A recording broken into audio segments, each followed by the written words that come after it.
Un joven primate se balancea entre ramas a más de 20 metros del suelo, pero de pronto se detiene, mira al vacío y da un paso imposible. Se sostiene sobre dos piernas. Ese instante, casi invisible, cambiaría el destino de todo lo que hoy llamamos humanidad. Bienvenido a Observatorio Histórico, donde usamos inteligencia artificial para reconstruir el pasado como nunca antes imaginabas. Y si quieres entender de dónde vienes, este es el momento perfecto para suscribirte mientras comenzamos este viaje. Hace unos 25 millones de años, el planeta no se parecía en nada al que conocemos. El calor dominaba la Tierra, los bosques se expandían sin control, y una nueva forma de vida comenzaba a diversificarse en silencio. Los grandes simios. No eran humanos, ni siquiera algo parecido a nosotros, pero en sus cuerpos ya se escondían las claves de todo lo que vendría después. Decenas de especies se extendían desde África hasta Asia y Europa, dominando las copas de los árboles, como auténticos señores del dosel. Y entre todos ellos, uno en particular iba a marcar un antes y un después. Nos trasladamos a lo que hoy es España, hace unos 13 millones de años. Un entorno que ahora asociarías con clima mediterráneo, era entonces una selva húmeda, densa, llena de vida y sonidos constantes. Allí aparece una criatura fascinante, el Pierolapithecus. No era el más fuerte ni el más rápido, pero poseía algo único. Su cuerpo ya permitía posturas más erguidas, una capacidad que, aunque parezca increíble, no nació en el suelo, sino en las alturas. Imagina la escena. Un joven macho se desplaza entre ramas gruesas. Su peso obliga a sus movimientos a ser calculados. No puede saltar como otros primates más ligeros, así que adapta su comportamiento. Se cuelga, se impulsa y en ocasiones se yergue. Ese pequeño cambio biomecánico no solo es una adaptación, es el inicio de una revolución. El bipedalismo no fue una invención humana, fue una herencia.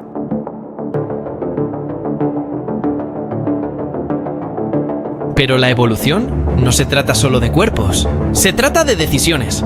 Y este joven ha tomado una: abandonar su grupo. Algo que, en su mundo, es extremadamente peligroso. Los machos deben marcharse al alcanzar cierta edad, obligados a enfrentarse a lo desconocido. No hay garantías, no hay segundas oportunidades. Tras días de aislamiento, encuentra otro grupo.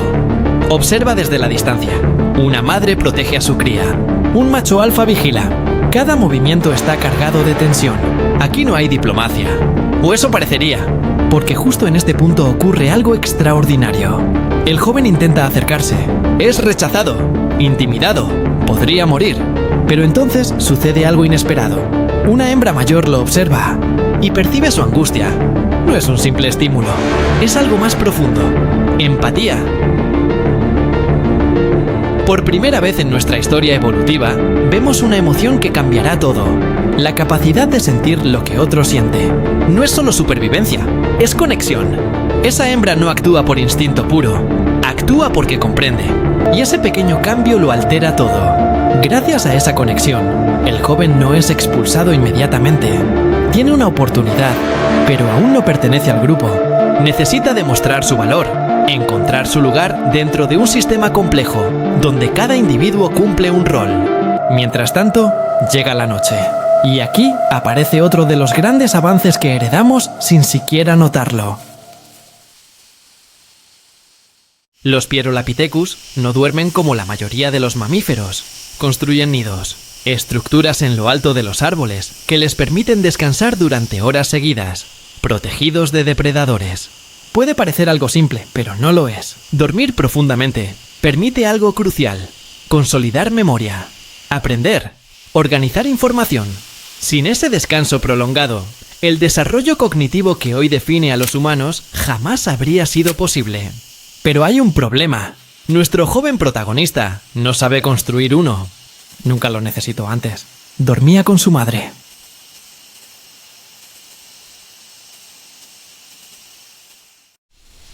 A la mañana siguiente, el grupo desciende al suelo. Es un momento delicado. Allí abajo el peligro es real. Pero también lo son las oportunidades. Frutas, insectos, raíces, recursos que no existen en las alturas. El joven decide seguirlos, observa, aprende y entonces hace algo clave. Comparte. Recoge higos y se los ofrece a la hembra mayor. No es un simple gesto. Es comunicación. Es estrategia. Es cultura en estado primitivo. Porque aquí aparece otro elemento fundamental. El conocimiento se transmite. Los alimentos no son todos seguros. Algunos son venenosos. Saber qué comer puede marcar la diferencia entre la vida y la muerte. Y esa información no está en los genes. Está en la experiencia compartida. Lo que estás viendo aquí es el nacimiento de algo invisible pero poderoso. La cultura. Y justo cuando parece que todo comienza a encajar, surge un nuevo elemento que cambia las reglas del juego. El joven toma un palo, lo introduce en un termitero. Espera, y lo saca cubierto de insectos. Es alimento fácil, nutritivo, eficiente. Acaba de usar una herramienta. No es solo un objeto, es una extensión del cuerpo, una idea materializada. Y con ella, el mundo deja de ser algo que simplemente se habita, para convertirse en algo que se puede transformar. El grupo observa, aprende, imita. Y en cuestión de momentos, ese comportamiento empieza a expandirse. Pero lo más impactante aún no ha ocurrido. Un infante del grupo consume algo tóxico. Su cuerpo reacciona. El caos aparece y en medio de esa situación crítica, el joven vuelve a intervenir. Reconoce plantas, aplica conocimientos que otros no tienen. El pequeño sobrevive. Ese instante cambia su destino. Ya no es un intruso. Ahora es valioso, necesario. Y así poco a poco empieza a integrarse en el grupo. Pero mientras estas pequeñas historias individuales se desarrollan en lo alto de los árboles, algo mucho más grande está ocurriendo a escala planetaria. Las placas tectónicas se mueven. África avanza hacia Europa. El clima comienza a cambiar. Los bosques que sostienen esta forma de vida empiezan a fragmentarse. Y lo que hasta ahora era un paraíso está a punto de desaparecer. Nuestros antepasados no lo saben todavía, pero pronto tendrán que enfrentarse a una decisión que definirá el futuro de toda nuestra especie. El suelo tiembla levemente bajo sus pies, pero no es un depredador, ni una pelea, ni un accidente. Es el propio planeta cambiando. Y mientras nuestro joven Pierolapithecus comienza a encontrar su lugar dentro del grupo, el mundo que conoce empieza a desmoronarse sin que nadie pueda detenerlo. Lo que antes era un océano inmenso, el antiguo Tetis, se está cerrando lentamente.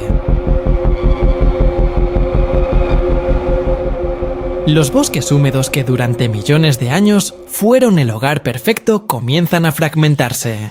Primero de forma casi imperceptible, luego de manera irreversible. Donde antes había selva continua, ahora aparecen claros. Después, zonas abiertas. Finalmente, regiones enteras desaparecen. Y con ello, desaparece la seguridad. El grupo lo empieza a notar en pequeños detalles. Menos fruta, caminatas más largas, mayor exposición al suelo. Y cada descenso implica riesgo. Porque abajo, en ese nuevo mundo que se abre, hay otros ojos observando. Depredadores, pero también oportunidades. Aquí es donde la historia da un giro que pocos imaginan. Porque no todos reaccionan igual ante el cambio. Algunos grupos intentan aferrarse a los árboles. Otros, obligados por la escasez, empiezan a explorar más tiempo en tierra firme. Y sin darse cuenta, están entrando en un nuevo capítulo evolutivo. El joven, ahora aceptado parcialmente en el grupo, ya no es un simple observador. Participa, aprende y aporta. Su conocimiento sobre herramientas, plantas y comportamiento social empieza a integrarse en la dinámica colectiva. Pero lo realmente importante no es lo que hace, sino lo que representa. Es un puente, un portador de información entre grupos distintos. Porque recuerda algo fundamental. Estos machos no nacen ni mueren en el mismo grupo. Se desplazan y con ellos viajan ideas, técnicas, experiencias. Esto crea algo completamente nuevo. Una red primitiva de conocimiento. No hay lenguaje como el nuestro. No hay escritura, pero hay transmisión. Y eso acelera todo. Mientras tanto, el entorno sigue deteriorándose. El Mediterráneo, que hoy conocemos como un mar lleno de vida, llega a secarse casi por completo en un evento extremo. Grandes extensiones quedan expuestas. Lo que antes era agua, ahora se convierte en rutas de migración. Y aquí ocurre algo que parece sacado de ciencia ficción. Algunos de estos simios cruzan, atravesando paisajes imposibles, se desplazan hacia África, no por exploración consciente, sino por supervivencia. Siguen el alimento, siguen la vegetación, siguen la vida. Pero al hacerlo, entran en un entorno completamente distinto, más abierto, más seco, más impredecible, y ese cambio lo altera todo. Con el paso del tiempo, estos descendientes evolucionan. Sus cuerpos cambian, sus comportamientos también. Ya no pueden depender exclusivamente de los árboles. El suelo deja de ser una amenaza ocasional y se convierte en un escenario constante. Así nace una nueva especie, Sahelanthropus, conocido también como Tumai. Y aquí, 7 millones de años atrás, nos acercamos peligrosamente al punto donde comienza nuestra verdadera historia. Imagina ahora un paisaje completamente diferente. Ya no hay selvas densas. En su lugar, una mezcla de sabana, zonas boscosas dispersas y cuerpos de agua como el antiguo lago Chad. Es un entorno duro, exigente, pero lleno de posibilidades para quienes sepan adaptarse. Los Tumai, como podríamos llamarlos, viven entre dos mundos.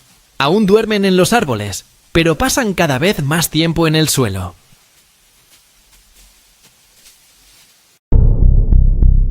Un joven Tumai observa a su madre. No solo qué come, sino cómo lo consigue. ¿Cuánto tiempo invierte? ¿Qué errores evita? El aprendizaje se vuelve más largo, más complejo. La infancia se alarga. Y eso tiene una consecuencia directa. El cerebro empieza a desarrollarse más. Pero no todo es progreso. Dentro del grupo, las tensiones aumentan. El sistema social cambia. A diferencia de los Pierolapithecus, donde las hembras tenían un peso importante, aquí los machos comienzan a dominar. Aparece una jerarquía más rígida, más agresiva. El alfa no solo lidera, controla, impone, castiga. Y con ese cambio, surge algo que definirá gran parte de la historia humana: el poder. Pero el poder no se mantiene solo con fuerza, y eso lo entienden rápidamente. Los machos empiezan a formar alianzas, a generar vínculos estratégicos, a manipular relaciones.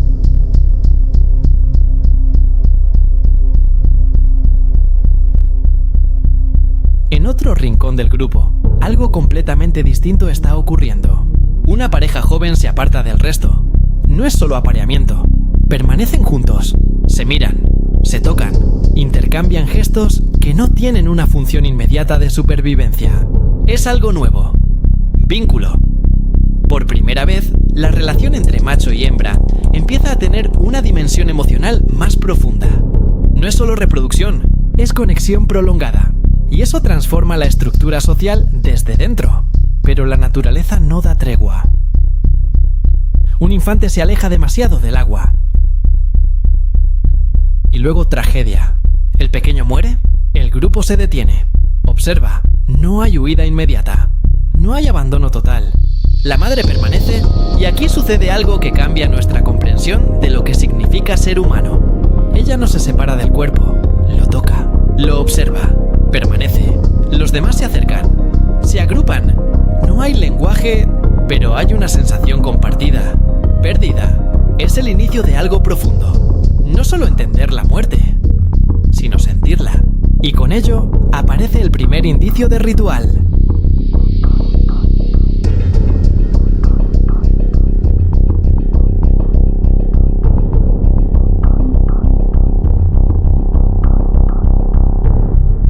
En una colina cercana, otro grupo. Mismos recursos, mismas necesidades, pero no hay suficiente para todos. El alfa observa, calcula, y dentro de su mente surge una idea que jamás había existido de esta forma. No atacar para defenderse, atacar para conquistar. Organiza a su grupo, coordina, se mueven juntos. No es un impulso, es planificación. Y cuando actúan, lo hacen con un objetivo claro: eliminar al otro grupo. Lo que ocurre después no es solo violencia, es la primera guerra. Matar para poseer, para dominar, para expandirse. Ese instante marca un punto de no retorno, porque demuestra algo inquietante. La inteligencia no solo sirve para sobrevivir. La evolución continúa. Los Tumai que sobreviven se adaptan, se expanden y con el paso de millones de años, sus descendientes darán lugar a nuevas especies. Algunas se extinguirán, otras seguirán avanzando, pero hay una línea concreta, Una que no se detiene. Una que nos lleva directamente hacia algo más cercano a nosotros. Y en ese camino aparecerá una especie que cambiará las reglas del juego de una forma radical. No solo sobrevivirá, se atreverá a imaginar un futuro completamente distinto. Un grupo de homínidos avanza lentamente por una llanura abierta. Ya no miran constantemente hacia los árboles, porque han tomado una decisión irreversible: no volver. Frente a ellos, un mundo inmenso, peligroso, pero lleno de posibilidades. Tras millones de años de adaptación, ensayo y error, aparece una figura clave en nuestra historia: el Homo erectus. No es simplemente otro eslabón. Es el punto donde muchas piezas se encajan al mismo tiempo. Su cuerpo está diseñado para resistir, recorrer grandes distancias, cazar, cooperar. Pero lo verdaderamente revolucionario no está solo en su físico. Está en su forma de pensar. Imagina correr durante horas bajo el sol. No más rápido que tu presa, pero sí más constante. Mientras otros animales colapsan por agotamiento, el Homo erectus sigue avanzando. Suda, regula su temperatura, resiste. Y cuando finalmente alcanza su objetivo, no es solo fuerza lo que utiliza, es estrategia. Aquí nace un nuevo tipo de poder. La caza organizada. Ya no se trata de encontrar restos. Ahora se persigue, se coordina, se anticipa. Y en ese proceso, el grupo se vuelve más importante que el individuo. Cada miembro tiene un rol. Algunos rastrean, otros rodean, otros esperan. Esto cambia la estructura social de forma radical. Por primera vez, el liderazgo no depende únicamente de la fuerza. Surge algo más complejo: la inteligencia social. Saber cuándo actuar, a quién apoyar, cómo distribuir recursos. La política que vimos nacer antes, ahora se perfecciona. Pero entonces ocurre algo que ningún plan podía prever. El cielo se oscurece, el viento cambia. Y de pronto, el fuego. Un incendio arrasa con todo a su paso. Animales huyen, plantas desaparecen. El grupo pierde su refugio en cuestión de horas. Es destrucción total. Sin embargo, entre el humo y las cenizas, queda algo. Un olor. Carne cocida. Uno de ellos se acerca. Observa. Toca. Prueba. Y en ese instante, sin saberlo, está descubriendo uno de los mayores avances de toda la historia humana: el control del fuego. No lo crean aún, no lo dominan, pero lo han experimentado. Y eso es suficiente para cambiar su percepción del mundo, porque cocinar transforma los alimentos.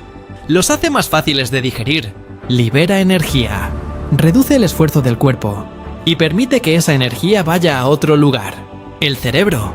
Durante miles de años, este simple cambio generará un efecto acumulativo brutal. Más energía, más capacidad cognitiva, más innovación. Es un ciclo que se retroalimenta, y aquí aparece algo fascinante. El Homo erectus no solo observa el fuego, intenta conseguirlo. Otro grupo lo tiene, lo protege, lo cuida. Es un recurso, un poder. Podrían pelear por él. Sería lo lógico según todo lo visto hasta ahora. Pero esta vez ocurre algo diferente. Intercambio. Un grupo ofrece conocimiento sobre pieles, el otro acceso al fuego. No es violencia, es cooperación entre desconocidos. Este momento marca el inicio de algo que hoy define nuestra civilización: el comercio. Ideas, técnicas, recursos empiezan a viajar entre grupos. Y con ello, el progreso se acelera de forma nunca antes vista. Pero hay algo más profundo ocurriendo en paralelo. Al caer la noche, alrededor del fuego, los cuerpos se relajan. Las sombras bailan y alguien empieza a contar algo. No es una orden, no es una advertencia, es una historia. Por primera vez, los humanos no solo viven el presente, lo narran. Hablan del pasado, imaginan el futuro, crean significado. Y aquí es donde todo conecta, porque durante millones de años, nuestros ancestros desarrollaron herramientas, emociones, estructuras sociales. Pero ahora aparece algo que une todo eso en una sola cosa: la identidad. ¿Quiénes somos? Esa pregunta empieza aquí. A medida que el Homo erectus se expande, sus descendientes se adaptan a diferentes entornos. Algunos evolucionan en Europa hacia el Homo neanderthalensis, capaces de sobrevivir en climas extremos. Otros, en Asia, desarrollan características únicas. Y en África ocurre algo decisivo. Aparece el Homo sapiens. No es el más fuerte, No es el más resistente, pero tiene algo distinto. Una imaginación desbordante. El Homo sapiens no solo usa herramientas. Crea símbolos, arte, creencias, ritualiza la vida. Desarrolla lenguajes complejos. Construye culturas que no dependen únicamente del entorno físico, sino de ideas compartidas. Y eso cambia las reglas del juego. Porque mientras otras especies humanas sobreviven, el sapiens construye realidades. Se expande por el planeta. Cruza mares. Se adapta a todos los climas. Y poco a poco, reemplaza a los demás. No necesariamente con violencia directa, sino con una ventaja invisible. La capacidad de cooperar a gran escala gracias a historias compartidas. Naciones, religiones, sistemas... Todo eso tiene su origen en este punto. Pero aquí llega la parte incómoda. Todo lo que somos hoy viene de ahí. La empatía que permitió a aquel joven ser aceptado. La violencia que inició la Primera Guerra. La curiosidad que llevó a usar herramientas. El deseo que creó vínculos. La imaginación que encendió el fuego de las ideas. Nada de eso desapareció. Sigue dentro de nosotros. Cada decisión que tomas, cada emoción, cada conflicto tiene raíces que se hunden millones de años atrás. Y entonces la pregunta deja de ser histórica y se vuelve personal. Si llevamos dentro todo ese legado, ¿qué parte de nuestra evolución domina realmente nuestra vida hoy? Porque entender el pasado no es solo mirar atrás, es reconocer quién eres ahora.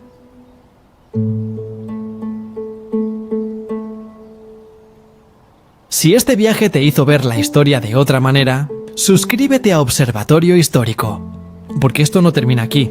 Nos vemos en el próximo viaje.